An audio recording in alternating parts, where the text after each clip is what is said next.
Bonjour mes petits trésors. Installez-vous bien, tout près de moi. Oui, voilà, tout confort. Ce soir, comme chaque soir, Mamie Conte va vous raconter une histoire magique. Une histoire pleine de rêves, de courage et de merveilleux secrets. Alors, ouvrez grand vos oreilles et laissez votre imagination s'envoler. Chut! L'histoire commence maintenant. C'était une fois, dans une grande et froide forêt de Russie, un petit renard roux appelé Roussi. Il était malin, joyeux et toujours curieux. Pendant l'hiver, Roussi avait construit une belle maison de glace avec des murs transparents et un toit brillant comme un cristal. Chaque animal de la forêt passait devant la maison et disait « Oh, quelle maison magnifique! Bravo Roussi !» Mais un jour, le printemps arriva. Le soleil devint plus chaud, les oiseaux chantèrent et la neige commença à fondre. La maison de Roussi fondit aussi, petit à petit, jusqu'à disparaître complètement. Roussi était triste. Il n'avait plus de toit pour dormir, plus de porte, plus de cheminée. Il décida d'aller demander de l'aide à ses voisins. Il marcha jusqu'à la maison de Lapinou, un lapin blanc aux longues oreilles. « Bonjour Lapinou, dit Roussi poliment. Ma maison a fondu. Puis-je rester chez toi quelques jours ?» Lapinou regarda Roussi avec des yeux tristes. « Oh Roussi, j'aimerais beaucoup t'aider, mais ma maison est très petite. Si tu viens, je n'aurai plus de place pour sauter. » Roussi le remercia et continua son chemin. Il arriva devant la grotte de Micha, un gros ours brun. « Bonjour Micha, ma maison a fondu. Est-ce que je peux rester avec toi ?» Micha bâilla et dit « Roussi, je suis désolé, mais au printemps je dors encore beaucoup. Si tu bouges, je me réveille, et si je me réveille, je grogne. Mieux vaut que tu trouves un autre endroit. » Déçu, Roussi partit doucement, la queue basse et le cœur lourd. Roussi s'assit sous un bouleau et commença à pleurer doucement. Soudain, une petite souris grise apparut. C'était Sourisette, la plus petite mais la plus gentille de la forêt. « Pourquoi pleures-tu, Roussi ?» demanda-t-elle d'une voix douce. « Ma maison a fondu et personne ne veut m'aider ?» Sourisette sourit. « Alors construisons une nouvelle maison, ensemble. »« Mais je n'ai rien. »« Moi non plus, » répondit Sourisette. « Mais si on travaille ensemble, on trouvera tout ce qu'il faut. » Le lendemain, Roussi et Sourisette commencèrent à ramasser des branches, des feuilles, des cailloux. Lapinou arriva, curieux. « Vous construisez une maison ? Je peux aider ?»« Bien sûr, » dit Roussi. « Plus on est, mieux c'est. » Même Micha revint plus tard avec un tronc d'arbre sur son dos. « Finalement, je n'aime pas voir mes amis dehors. » Tous ensemble, ils travaillèrent plusieurs jours. Ils bâtirent une maison en bois solide, avec un toit en feuilles sèches, une cheminée, et même un petit jardin de carottes. Était une fois, dans un océan étincelant sous le soleil, un jeune dauphin curieux et joueur nommé Bulot. Contrairement aux autres dauphins de son âge, Bulot était plus petit, mais il avait un cœur immense et une soif d'aventure. Un matin, alors qu'il explorait un récif de corail multicolore, Bulot rencontra Tico, un petit poisson clown orange et blanc qui nageait en tous sens, paniqué. « Bulot, aide-moi !» cria Tico. « Mon ami Loulou la tortue est coincé dans un filet de pêche abandonné. » Sans réfléchir, Bulot suivit Tico jusqu'à un endroit sombre, près d'une épave. Là, la petite tortue Loulou se débattait, prisonnière des mailles serrées. « Ne t'inquiète pas, je vais te libérer » dit Bulot avec détermination. Il utilisa son museau pour mordre les fils un à un, avec précaution. Après plusieurs essais, le filet se desserra enfin, et Loulou put sortir, épuisé mais soulagé. « Merci Bulot, tu es incroyable » gazouilla Loulou en frottant sa nageoire contre lui. Mais l'aventure ne s'arrêta pas là. Alors qu'ils retournèrent vers le récif, un banc de poissons argentés passa à toute vitesse en criant « Attention, le mérou géant rôde par ici, il effraie tout le monde !» Bulot savait que le mérou géant était un solitaire grognon, mais pas vraiment méchant. Peut-être pouvait-il l'aider? Il nagea courageusement jusqu'à la grotte sombre où vivait le mérou. Celui-ci, surpris, grogna « Qui ose me déranger ?»« C'est moi, Bulot. Les autres ont peur de toi, mais je pense que tu es juste triste, » dit le petit dauphin avec douceur. Le mérou resta silencieux un moment, puis avoua. « Personne ne veut jouer avec moi à cause de ma taille et de ma voix grave. »« Alors jouons ensemble, » proposa Bulot. Avec l'aide de Tico et Loulou, ils organisèrent une grande course autour des coraux. Le mérou, malgré sa lourdeur, fit rire tout le monde avec ses pirouettes maladroites. Ce jour-là, Bulot comprit 3 choses. 1. Le courage, c'est aider ceux qui en ont besoin. 2. La gentillesse peut changer un ennemi en ami. 3. Même les plus petits peuvent avoir un grand impact. Dès lors, chaque fois qu'un animal marin avait un problème, il savait qui appeler. Bulot, le petit dauphin au grand cœur. C'était une fois un petit garçon nommé Léo. Léo avait 8 ans, des cheveux bruns tout frisés et des yeux pleins de curiosité. Il était gentil, intelligent et adorait lire des livres d'aventure, mais il avait un grand secret. Il était très timide. À l'école, quand la maîtresse lui demandait de parler devant la classe, ses mains tremblaient et sa voix devenait un murmure.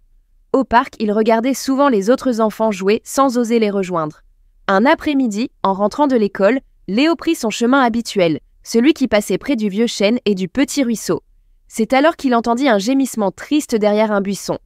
Curieux, il s'approcha doucement et découvrit un petit chien blanc et marron, pelotonné sur lui-même. Le chien avait les yeux tristes et une patte légèrement blessée. « Oh, tu es perdu ?» murmura Léo en s'agenouillant. Le chien leva la tête et remua faiblement la queue. Léo remarqua alors son collier rouge sur lequel était gravé un numéro de téléphone. Son cœur battit très fort. Il savait qu'il fallait aider ce chien, mais l'idée d'appeler un inconnu lui faisait peur. Et si la personne au téléphone se fâchait? Et s'il ne trouvait pas les bons mots? Pourtant, en regardant les yeux tristes du petit chien, il sentit une étrange force grandir en lui. « Je dois essayer », se dit-il. D'une main tremblante, il sortit son petit téléphone et composa le numéro. Après quelques sonneries, une voix inquiète répondit « Allô? Qui est là ?»« Bonjour madame », bégaya Léo. « J'ai trouvé un chien avec votre numéro sur son collier. Il est près du vieux chêne et il a l'air blessé. »« Max !» s'écria la dame, soulagée. « Oh, merci mon petit, nous le cherchons depuis ce matin, je viens tout de suite. » Léo attendit patiemment, assis près du chien qu'il avait maintenant appelé Max. Pour le rassurer, il lui parla doucement et lui caressa le dos. Au bout de quelques minutes, une voiture s'arrêta en trombe et une femme aux cheveux gris en sortit en courant. « Max, mon petit Max !» s'exclama-t-elle en serrant le chien contre elle. Puis se tournant vers Léo, elle lui sourit avec des yeux brillants de gratitude. « Tu es un vrai héros, mon garçon. Sans toi, qui sait ce qui serait arrivé à Max ?» Léo rougit de plaisir. « Je n'ai fait que ce qu'il fallait, » murmura-t-il. La dame, qui s'appelait Madame Dupont, insista pour raccompagner Léo chez lui et raconter tout ce qui s'était passé à ses parents. Ce soir-là, autour d'un bon goûter, les parents de Léo le félicitèrent avec fierté. « Tu vois, Léo, » dit son père, « le courage, ce n'est pas de ne jamais avoir peur. C'est d'agir même quand on a peur. » Ce jour changea beaucoup de choses pour Léo. À l'école, il osa un peu plus lever la main. Au parc, il fit même la connaissance de 2 enfants qui, comme lui, adoraient les histoires d'aventure.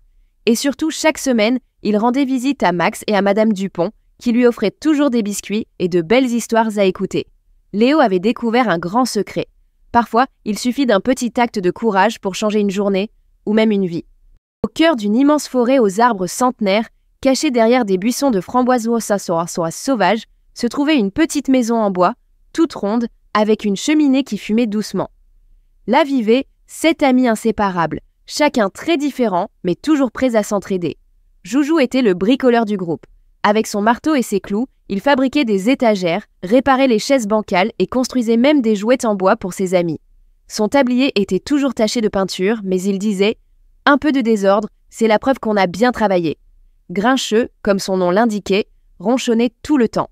« Trop de bruit, trop de lumière, trop de tout, » grognait-il. Pourtant, quand l'un de ses amis avait besoin de lui, il était toujours là, même en bougonnant. Timide parlait à peine. Dès qu'on le regardait, il se cachait derrière sa longue barbe en rougissant. Mais il écoutait avec attention et savait donner les meilleurs conseils. À voix basse. Dormeur pouvait s'endormir n'importe où. Debout contre un arbre, assis sur un tabouret, même en pelletant la neige. Ses ronflements faisaient trembler les vitres, mais personne n'osait le réveiller. Atchoum éternuait à la moindre poussière. « Ah, Atchoum !» Son éternuement était si puissant qu'il faisait tomber les pommes des arbres. Ses amis lui avaient fabriqué un mouchoir géant pour qu'il ne propage pas trop de germes. Prof était le savant du groupe.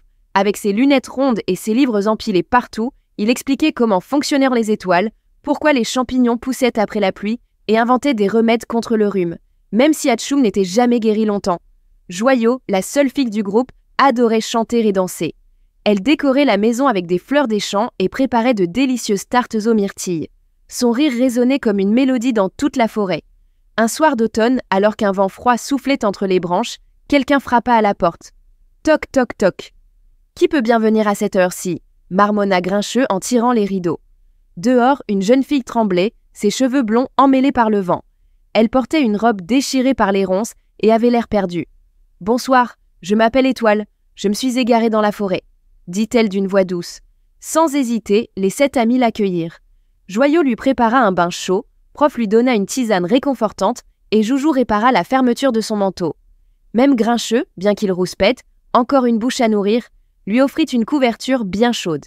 Étoile leur raconta son histoire. Elle était une princesse, mais une méchante sorcière l'avait chassée de son château en lançant un sortilège. « Si je ne rentre pas avant la pleine lune, je ne pourrai plus jamais retrouver ma famille. » Les 7 amis échangèrent un regard déterminé. « Nous allons t'aider, » déclara Joyau. « Oui, mais comment ?» murmura timide en se cachant à moitié derrière Dormeur, qui bien sûr ronflait déjà. Prof feuilleta ses livres et trouva la solution. La sorcière craint la lumière des lucioles. Si nous en attrapons des centaines, nous pourrons illuminer le chemin jusqu'au château et briser le sort. Cette nuit-là, les 7 amis et Étoile partirent dans les bois avec des filets et des lanternes. Atchoum éternua si fort qu'il réveilla toute une famille de lucioles endormies. Joujou fabriqua une cage en bois pour les transporter sans les blesser. Joyau chanta une douce berceuse pour les calmer. Même Grincheux aida, bien qu'il grognât à chaque pas. « Ces bestioles brillantes me donnent mal à la tête !» Quand ils arrivèrent devant le château, la sorcière, surprise par cette lumière magique, s'enfuit dans un nuage de fumée noire. Le sort fut rompu. La famille d'Étoiles, enfin libérée, organisa une grande fête en l'honneur des 7 amis. Dormeur s'endormit dans le gâteau, Atchoum éternua sur le roi, qui en rit aux larmes, et Joyau dansa toute la nuit. De retour dans leur maison de la forêt, les 7 amis continuèrent leur vie joyeuse, sachant qu'ensemble, ils pouvaient surmonter tous les obstacles. Et ils vécurent heureux, jusqu'à la prochaine aventure. Une grande prairie remplie de fleurs colorées vivait une petite abeille nommée Maya. Elle était joyeuse et curieuse, toujours prête à découvrir le monde qui l'entourait. Elle habitait dans une ruche bien organisée avec la reine et toutes de ses sœurs. Chaque matin, les abeilles ouvrières partaient mutiner les fleurs pour ramener du nectar à la ruche. Maya, encore jeune, rêvait du jour où elle pourrait voler librement et aider sa famille. Un jour, la reine annonça « Maya, tu es maintenant prête à partir en mission. » Tout excitée, Maya prit son envol. Elle survola les champs de tournesol, les coquelicots rouges et les marguerites blanches. Elle s'amusa à sentir les parfums des fleurs et à goûter leur délicieux nectar. Mais alors qu'elle butinait une fleur violette, un vent fort se leva. Il emporta Maya loin, très loin de sa ruche. Effrayée, elle tenta de retrouver son chemin, mais tout lui semblait différent. En pleurant doucement, elle entendit une voix amicale. « Pourquoi es-tu triste, petite abeille ?» C'était un papillon aux ailes colorées nommé Léon. « Je me suis perdue, » répondit Maya. « Je ne sais pas comment rentrer chez moi. » Léon sourit et dit « Ne t'inquiète pas, je connais bien cette prairie. Suis-moi. » Ensemble, ils traversèrent un champ de lavande, une rivière scintillante et un grand chêne majestueux. Grâce à l'aide de Léon, Maya retrouva enfin sa ruche. Toutes les abeilles l'accueillirent avec joie. La reine lui dit avec douceur « Tu es courageuse, Maya, et aujourd'hui, tu as appris une grande leçon. Même quand on se perd, il y a toujours une solution. » Maya sourit, heureuse d'être de retour. Elle se promit d'être plus prudente, mais aussi de toujours garder son esprit curieux et aventurier. Et ainsi, elle continua à butiner, à danser sous le soleil et à profiter des merveilles du monde avec sagesse et prudence.